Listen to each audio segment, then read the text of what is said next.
Add थारो वो पूत कठे, वह मेवाड़ो नार कठे, वह दुर्गादास राठौड़ कठे। यह कविता हम सब ने सुनी होगी। उज्जैन में एक छतरी है जहाँ चक्र तीर्थ पर स्थित है। उस छतरी का नाम वीर दुर्गादास राठौड़ है। यहाँ पर इतिहास के उस महापुरुष की समाधि है जिसने भारत उस समय इतना मजबूर था कि मानो मुगलिया सल्तनत के बिना अनुमति के बिना सांस भी नहीं ले सकता था। ऐसा इतिहास में पढ़ाया जाता है, मगर ऐसा नहीं था। जब जब इस देश पर आतताइयों ने या राक्षसों ने कुदृष्टि डाली है, तब तब हर कोने में वीर शिवाजी जैसे, छत्रसाल जैसे, गुरु गोविंद सिंह जैसे और दुर्गादास राठौड़ जैसे योद्धा खड़े हुए हैं और उन्हें खदेड़ा है। ये बात मैं आपको क्यों बता रहा हूँ? इसलिए बता रहा हूँ कि आज 13 अगस्त है और 13 अगस्त 1638 को एक बालक का जन्म होता है। वो बालक कोई राजघराने में पैदा नहीं होता है। वह एक सामान्य से परिवार में एक छोटे से सैनिकों के वाहिनी के प्रमुख के यहाँ उनका जन्म होता है। और उस समय की परिस्थिति के अनुसार उनकी माताएं 3 होती है और जो सोतन में जो झगड़ा होता है उसी प्रकार से उनके परिवार में भी वो कलह होता है। इसी वजह से उनके पिता का आशीर्वाद तो कम मिलता है, मगर माता गुरु का आशीर्वाद बहुत मिलता है। और बाल्यकाल से भगवान श्री राम की, महाभारत की और धर्म की रक्षा की कथा सुनते हुए बड़े होते हैं। अपने बाल्यकाल में अनेक कठिनाइयों को सामना करने के बाद वह उस समय के मारवाड़ रियासत के जोधपुर की सेना में शामिल होते हैं। वहाँ के एक अच्छे सैनिक बनते हैं और तभी देश में औरंगजेब का आतंक था। उस आतंक का हिंदुओं पर इतना प्रभाव था कि कोई भी उसके सामने सांस लेने को या जोर से डकार तक नहीं लगा पा रहा था। ऐसी ही परिस्थिति में वीर दुर्गादास राठौड़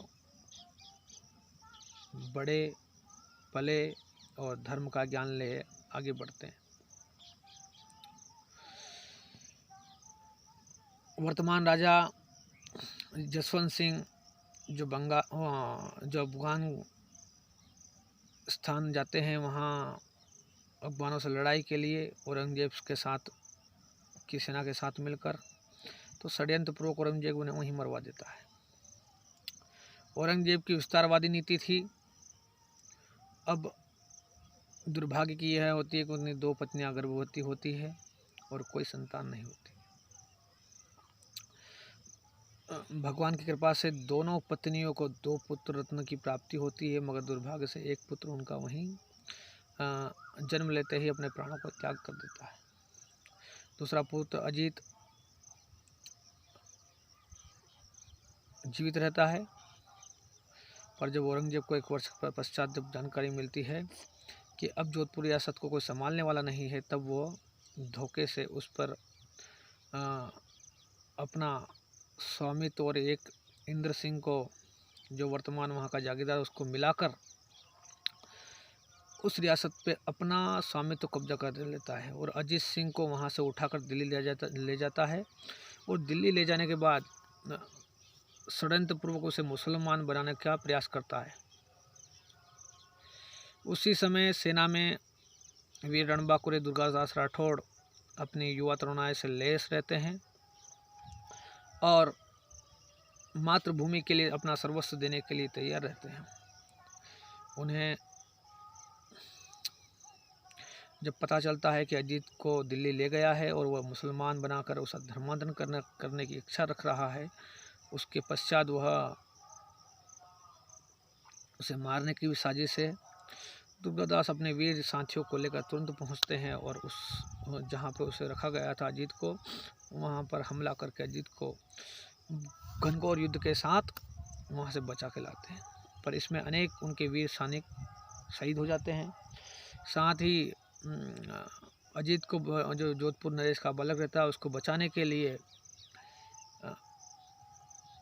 उनका एक जो सेवक रहता है, उन सेवक का बालक अजीत के वस्त्र पहना दिए जाते हैं और उस जगह अजीत को एक सब्जी की टोकरियों में वहाँ से निकाला जाता है और वह सेवक अपने पुत्र का हंसते हंसते बलिदान दे देता है।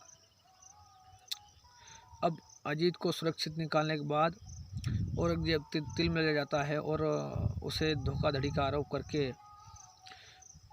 मरवाने के लिए एक बड़ी सेना भेजता है। भयानक दुर्गादास जी राठौड़ उससे युद्ध करते हैं, भयानक रक्तपात होता है, अनेक हिंदू मंदिर तोड़े जाते हैं, अनेक माता बहनों की आबरू लूटी जाती है। फिर भी अपने शौर्य और पराक्रम से उसे छापामार युद्ध नीति से, गुरिल्ला युद्ध नीति से, शिवाजी की नीति से दुर्गादास राठौड़ से खदेड़ देते हैं।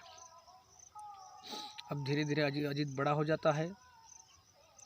अब दुर्गादास राठौड़ बड़े चतुर थे, वह उसी के कुल में फूट डाल देते हैं। औरंगजेब का छोटा बालक अकबर रहता है, उसे अपने साथ मिलाकर उसे राजा बनाने की लालसा देकर उसे अपने पिता के विरुद्ध खड़े कर देते। इतने बुद्धिजीवी थे। अब आगे बढ़कर जब उन पिता पुत्र में विवाद होता है तो औरंगजेब अपने पुत्र को मरवा देता है, वह चाल काम नहीं हो पाती है। इस प्रकार घनघोर युद्ध करते करते अपने जीवन के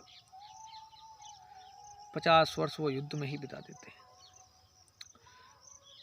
धीरे धीरे गुजरात से लेकर, महाराष्ट्र से लेकर, मालवा से लेकर पूरे हिंदू समाज को संगठित करने का प्रयास करते हैं। अब अजीत को बड़ा हो गया है, अजीत को अब वो जोधपुर नरेश घोषित करवा देते हैं।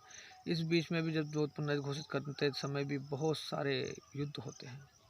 अजीत भी युवा तरुणाई लेस था और औरंगजेब को धूल चटा देता है।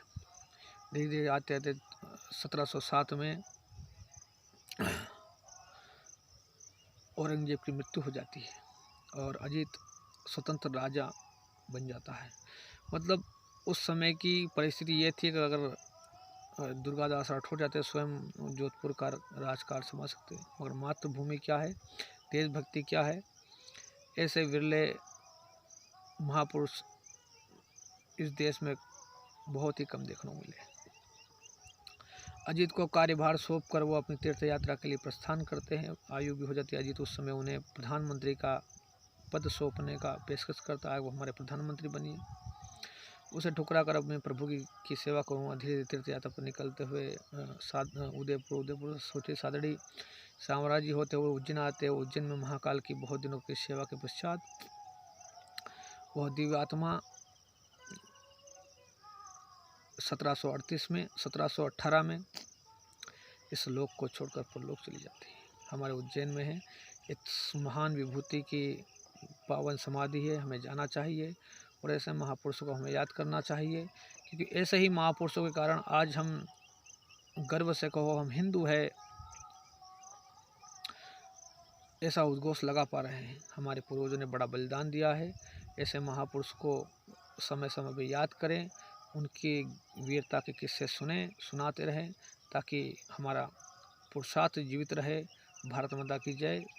आगे राजेश चौधरी मेरा नाम है और मेरा इस चैनल अच्छा लगे और एक कहानी अच्छी लगे तो इसे सब्सक्राइब करें और लाइक करें। भारत माता की जय।